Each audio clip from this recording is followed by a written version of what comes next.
அன்பு நெஞ்சங்களுக்கு சஞ்சுமாஸ் vlogோட அன்பான வணக்கம்.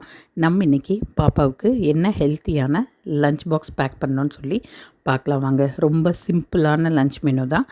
என்னென்னு பார்த்திங்கன்னா அடை தோசை, அதாவது இதையே நம்ம ப்ரோட்டீன் தோசைன்னு கூட சொல்லிக்கலாம். ஏன்னா பருப்பு, அதாவது 3 விதமான பருப்பு போட்டு நான் செஞ்சுருக்கேன்.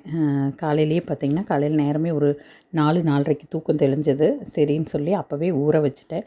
ஏன்னா அடை தோசை பொறுத்தளவில் புளிக்க வேண்டியதில்லை அப்படிங்கிறதுனால நான் துவரம்பருப்பு, பாசிப்பயிர், அது கூட கொள்ளு இது போட்டு, அது கூட அரிசியும் போட்டு எல்லாத்தையும் நல்லா கழுவி ஊற வச்சுட்டேன்.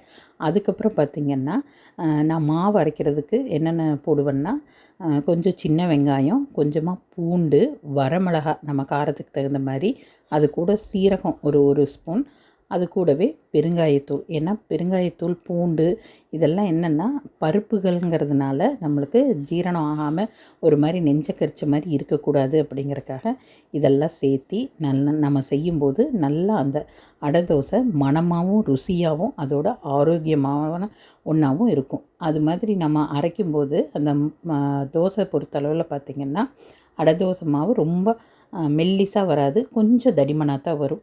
அது மாதிரி தான் நானும் சுட்டு கொடுத்தேன் பாப்பாவுக்கு. இது பார்த்திங்கன்னா ஒரு தோசையே நல்ல சத்துள்ளதாக இருக்கும். அதனால் நிறைய குழந்தைங்க சாப்பிட மாட்டேங்கிறாங்கன்னு ஃபீல் பண்ண வேண்டியதில்லை. 1-2 சாப்பிட்டாலே போதுமானதாக இருக்கும்.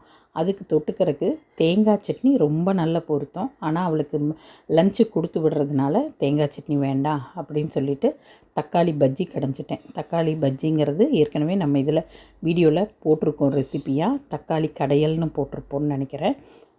அது வேணுங்கிறவங்க செக் பண்ணி பார்த்துக்கோங்க. அது கூட இன்றைக்கி ஸ்நாக்ஸ் எல்லாம் ஒன்றும் வேண்டாம் அப்படிங்கிறதுனால 2 செவ்வாழைப்பழத்தையும் பேக் பண்ணிட்டேன். இன்றைக்கி நம்மளோட பாப்பாவோட simple and healthy lunch box menu என்னன்னு பார்த்திங்கன்னா அடை தோசையும் தக்காளி பஜ்ஜியும், அது கூடவே 2 குட்டி குட்டி செவ்வாழைப்பழம்.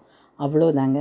முடிஞ்ச வரைக்கும் நல்லவங்களாக மட்டும் இல்லை, அதாவது பொறுமைசாலிகளாகவும் நிதானமாகவும் நம்ம இருக்க வேண்டிய சூழ்நிலையில் இருக்கோம், காலகட்டத்துலேயும் இருக்கும். இதுவும் கடந்து போகும். எல்லாத்துக்கும் சொல்யூஷன் உண்டு.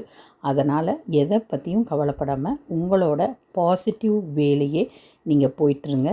லைஃப் இன்னும் சூப்பராக சக்ஸஸாக வரும். அதுக்கு நம்மளுக்கு நாம் தான் கேரண்டி. ஏன்னா நம்ம ஹெல்த்து முக்கியம். அதுக்கு நெகட்டிவ் தாட்ஸ் ஆகட்டும், நெகட்டிவ் பீப்புள்ஸ் ஆகட்டும் நம்ம பக்கத்தில் வேண்டாம். அதையெல்லாம் தள்ளி வச்சுட்டு பாசிட்டிவாக சிரித்த முகத்தோட சந்தோஷமாக இன்றைய நாளை கழியுங்க. இதுதான் அக்காவோட சின்ன ஒரு அட்வைஸ்னு கூட வச்சுக்கலாம்.